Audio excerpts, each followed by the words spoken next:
que es puesto por la hembra aquí, ¿no? Pasa, es moldeado y después pasa a lo que son los ovarios. Entonces, estas glándulas vitelinas tienen material que,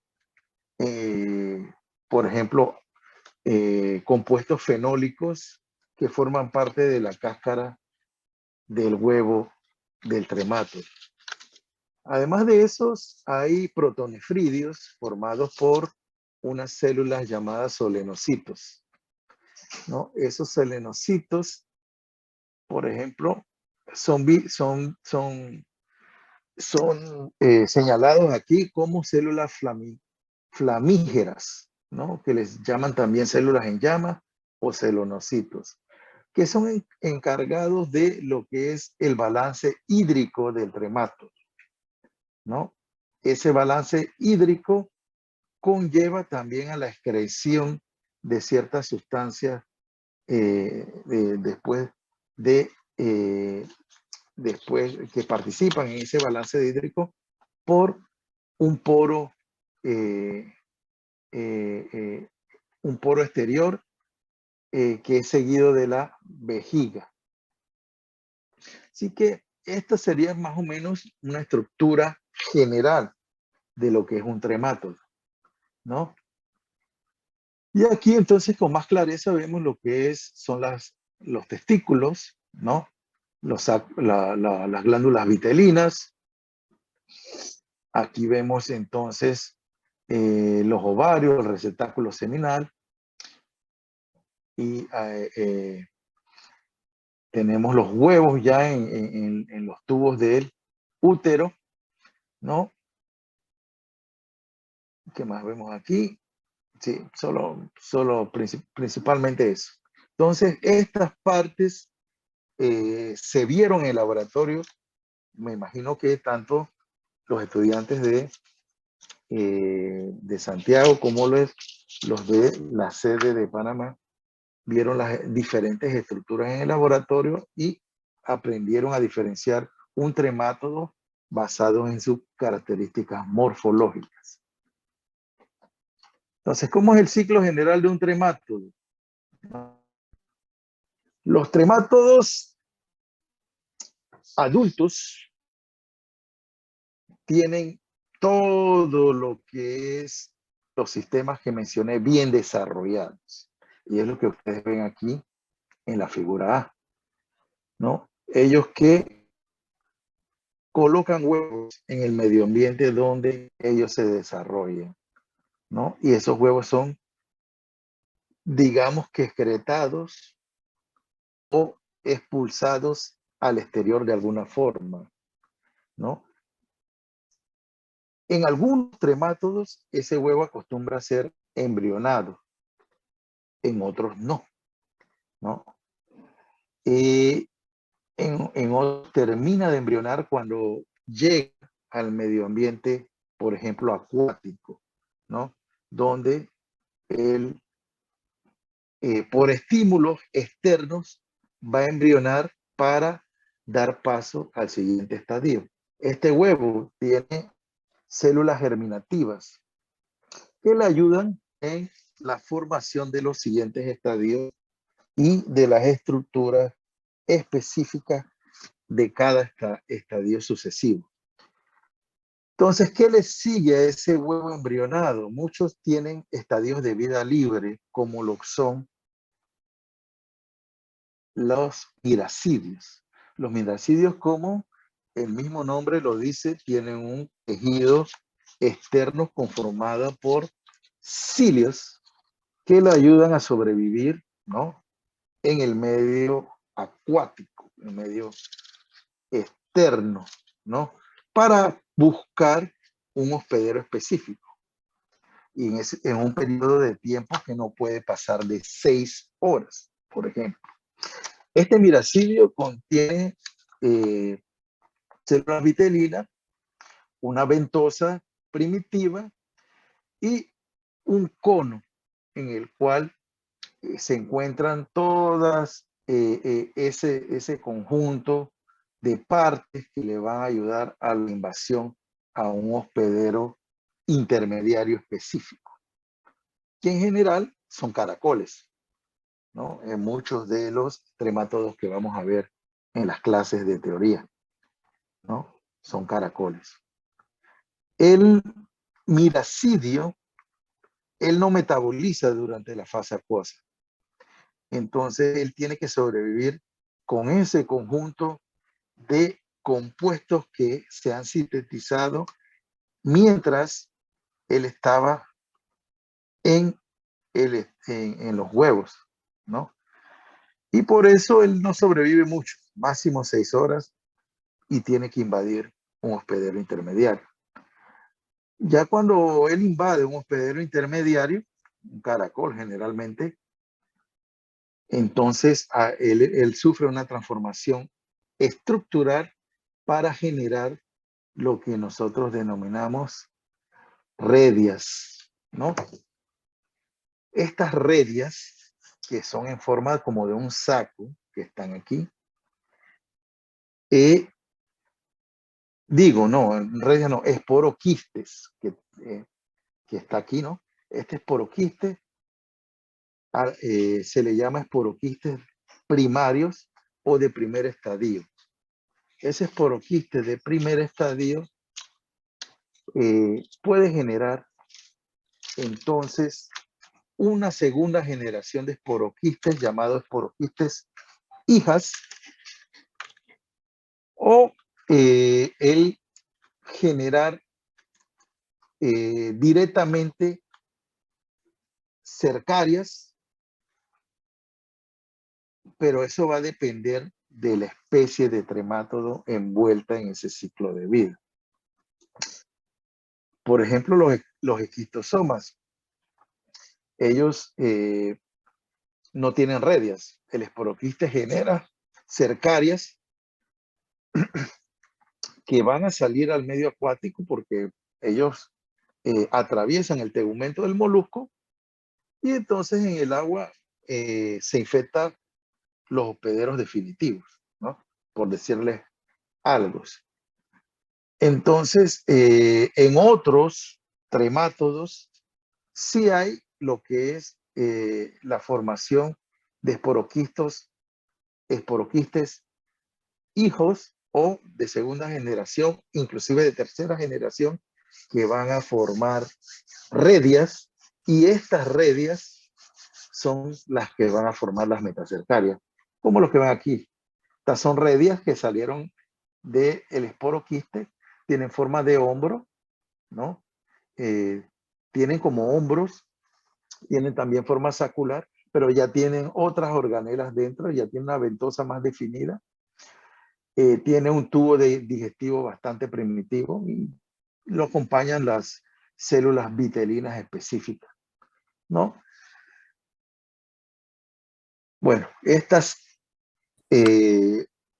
lo que son redias de segunda generación, entonces forman las metacercarias, que son el estadio infectante.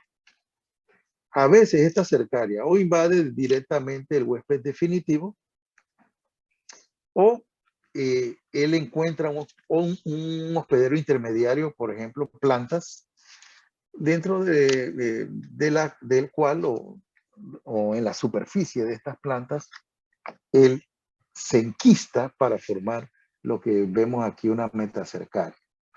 Esta metacercaria, cuando es deglutida por un hospedero definitivo, entonces pasa a un estadio juvenil que va a migrar entonces a el órgano o tejido específico en el cual va a desarrollarse como un individuo maduro. Y así se cierra el ciclo de los tremátodos en general. Aquí está, por ejemplo, lo que yo les dije resumido, ¿no? Lo que es el hospedero definitivo, donde está el adulto que pone huevos, miracidios, pasa al primer hospedero intermediario donde puede producir esporoquistes, ¿no? O producir la primera generación de esporoquistes, que forman redias de primera de primera generación, de segunda generación para formar cercaria. Y como les dije, hay otros que forman esporoquistes que directamente van a producir cercaria, como es el caso de quistosoma. En algunos casos, cuando pasa por cercarias, usan un segundo hospedero intermediario como las plantas, en las cuales las redias eh, se van a transformar en metacercarias, se van a enquistar para formar metacercarias. Y bueno, así se infecta el hospedero definitivo en muchas de los trematodiosis que vamos a ver aquí en lo que es las clases de teoría. Profesor, ¿Alguna? Dígame. ¿qué ocurre con las metacercarias que no son, o sea, que permanecen enquistadas en una planta? Esas metacercarias que están en la planta pueden sobrevivir un tiempo allí, ¿no? Un tiempo de más o menos 1 a 3 meses allí esperando que alguien eh, eh, coma esa planta acuática, principalmente. Entonces, vimos, por ejemplo, les di un ejemplo de esos en el laboratorio, que pueden ser castañas o plantas como cebolla o berro, ¿no?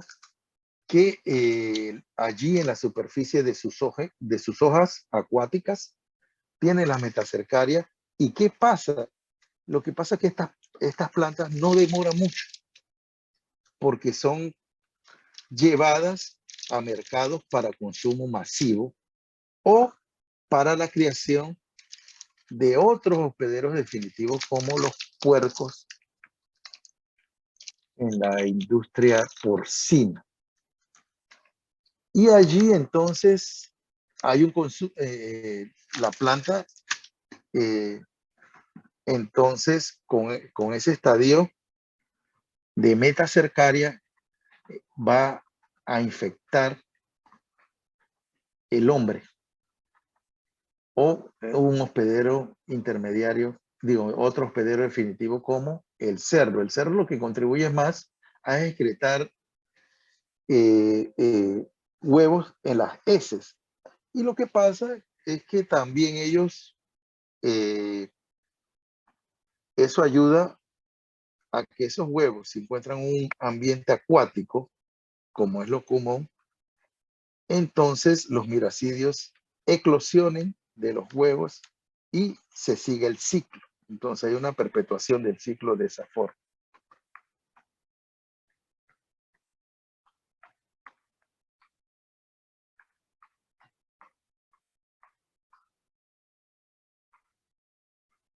Bueno, eso lo vas a ver cuando demuestre el ciclo de todos los trematos.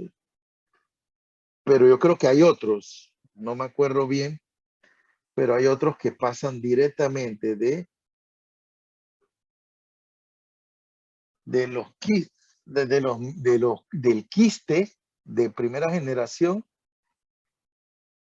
Va a producir, de estos quistes se van a producir cercarias directamente y no pasa por quistes de tercera generación, por ejemplo, que van a producir de segunda generación, que van a producir redias, y esas redias van a dar origen a cercarias específicas, ¿no? Que van a entonces enquistarse o invadir un hospedero definitivo. Bueno, en la mayoría que yo vi, hay hospederos intermediarios. Y en los hospederos intermediarios es que eh, entonces vemos lo que son las redias. Por ejemplo, en crustáceos. Y en los hospederos de primera generación están lo que son los quistes. Y tú lo vas a ver con los tremátodos que vayamos viendo durante el curso. Pero hasta el momento de que yo me acuerde, es quistosoma. de quiste pasa directamente a cercaria.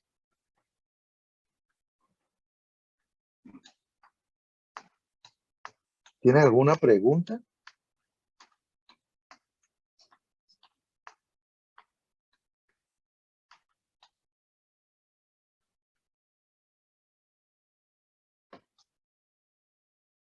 Caitlin.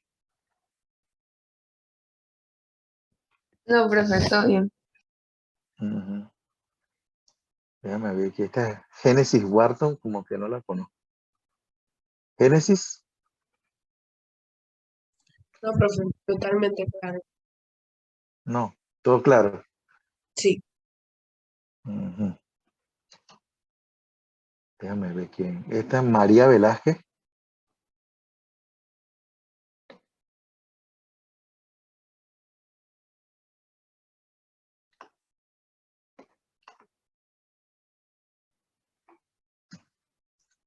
Profe, entonces los caracoles tienen que de alguna forma estar en contacto con las heces, por ejemplo, de los cerdos.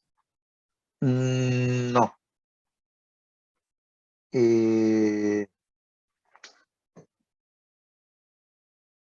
Recuerda que los miracidios tienen un cono que le ayuda a llegar a invadir los caracoles.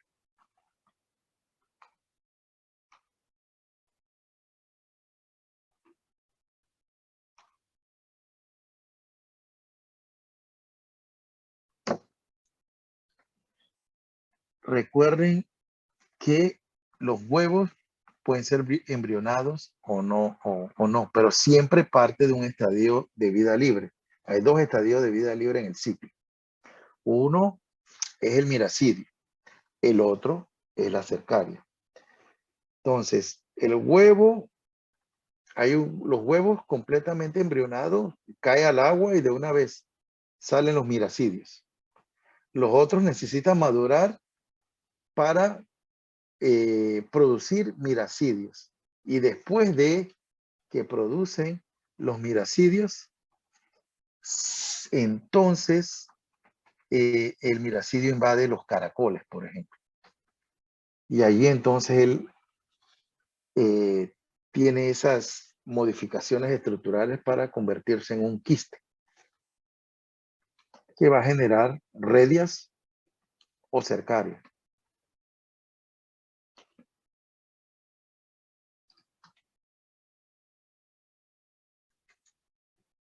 ¿Entendieron?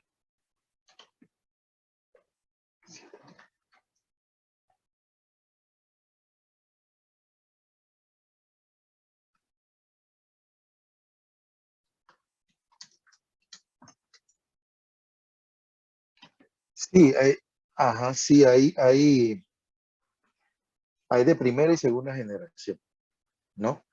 Algunas veces,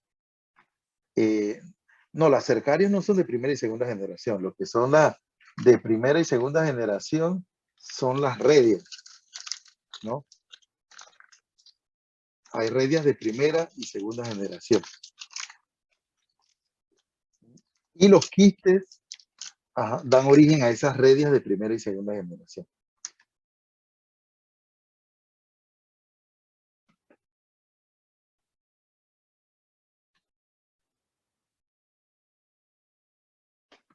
Ujú.